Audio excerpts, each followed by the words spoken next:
has expired. Senator Rushton. Thank you, Madam Deputy President.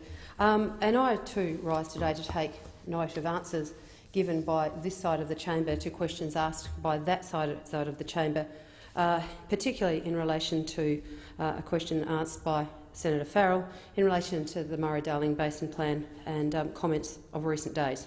Firstly, can I say it's a beat-up.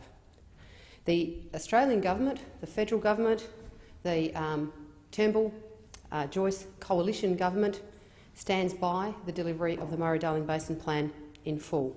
We have never said anything to the contrary, and we stand by that today.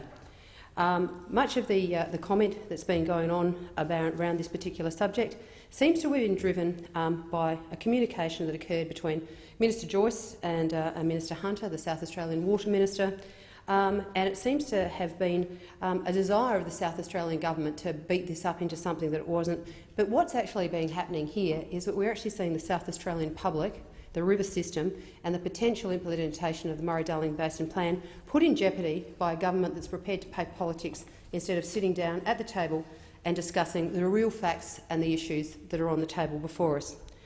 Firstly, can I say the 450 gigalitres of so-called upwater to which Premier Weatherill and Mr Hunter seem to have themselves so terribly exercised about was water that was negotiated when Minister Burke was the Minister for the Environment in this place.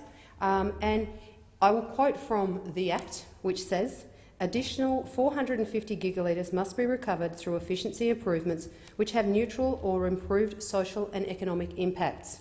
That is, we need voluntary participation by irrigators and we need states to agree to the measures that will go into the delivery of this water. Now, nobody's saying we're moving away from the 450 GL.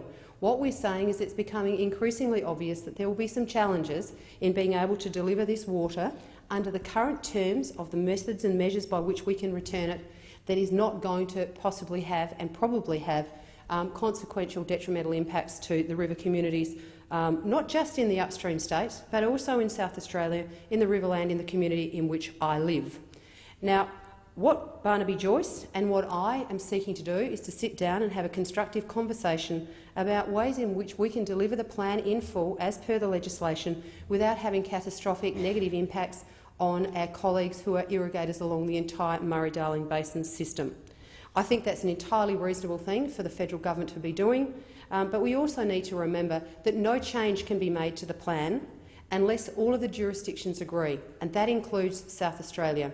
Premier Weatherill and Minister Hunter know full well that no changes can be made to this plan without their approval. They know they hold the trump card there, and yet they are quite happy to jeopardise the implementation of this plan by playing politics, poking the upstream states bare to see what's going to happen just for some political gains at home. This is irresponsible behaviour. So I would say to Premier Weatherill and to Minister Hunter, we need to sit down and have a conversation, because there's two paths that we can follow here. We can follow a path of mature, responsible adult debate about how we're going to implement the Murray-Darling Basin Plan in full, but without causing detrimental impact to our irrigation communities that supply so much support for the economy of Australia. Or we can embark on a path of mutual destruction, where we destroy the Murray-Darling Basin Plan, and South Australia ultimately will be the largest loser from the Murray-Darling Basin Plan not proceeding, because South Australia currently stands to be the greatest winner if the plan proceeds as currently legislated.